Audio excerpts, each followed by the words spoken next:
Making the decision to move your elderly loved one into an assisted living center can be very difficult. And many children and grandchildren agonize over whether it's the right time and how to even bring it up during conversations. And so joining us today to talk about this very important issue is Jodi from Quail Assisted Living. Thank you so much for coming in again today. Thank you. This is something that people really do agonize over. How do you know if it's time to really start talking about this? Are there signs? There are several signs, and you're right. People are afraid. I mean, it's almost as if a role reversal has happened. The parent has now become the child, and I say that with the most respect I can. But the kids are now making the decisions, just like your parents did when we were 16 and said, no, you can't do that, and this is why. Now the role is reversed, and so now the adult child is faced with making those decisions. And there are several things that people can look for. One, when you go into the house, do you notice that there's lots of old food or spoiled food in the refrigerator? You know, is mom eating?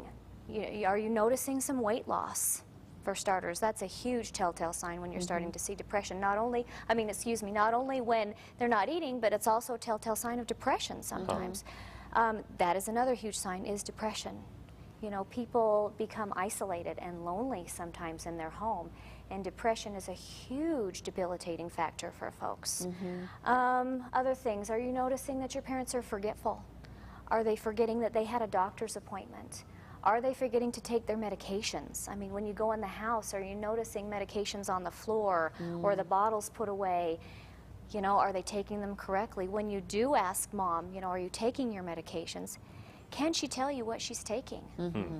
Why she's taking it? When she's taking it? Is it according to doctor's orders? Those are some kind of things, because you could see some forgetfulness that could cause some real danger. Okay.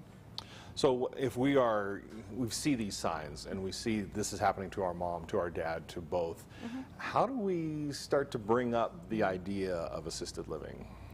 Well, a lot of folks I've seen, they do a little bit of homework first. You know, a lot of the adult children are going out, and I strongly, strongly encourage people to do some investigation. You know, not every assisted living is right for every person. So, as in anything, when you're going out to buy a car, when you're doing out to do things, you do some studying first. So I would encourage adult children first, before they bring that up, even with the parents sometimes, is maybe to do some looking around. See what's out there first, and then when you go to your parent and present in a way, first off, it needs to be your parents' decision. You know, you can't come in and bulldoze them and say, this is what's happening. Because I don't know about you, but my mom would push back. I think a lot of people would just naturally sit down and talk to them about your concerns, what you're seeing, you know, and where you have concerns. And, you know, you might just say, you know, Mom, I've looked at some assisted livings. I don't know if that's a thought for you, but would it be okay if we be a little proactive and maybe start to look? And then let your parent come and help in that decision, or grandparent. You know, most of us do lunch tours. You know, set up a time to come in a really comfortable setting, come and dine, come and look at the community. And I encourage people a couple things when they're looking at a community. How do the residents look when you go in? Do they appear happy? Are they well groomed? How's the staff acting with the residents? Is there a dialogue with the residents and staff? Is there a comfort level? Is it clean?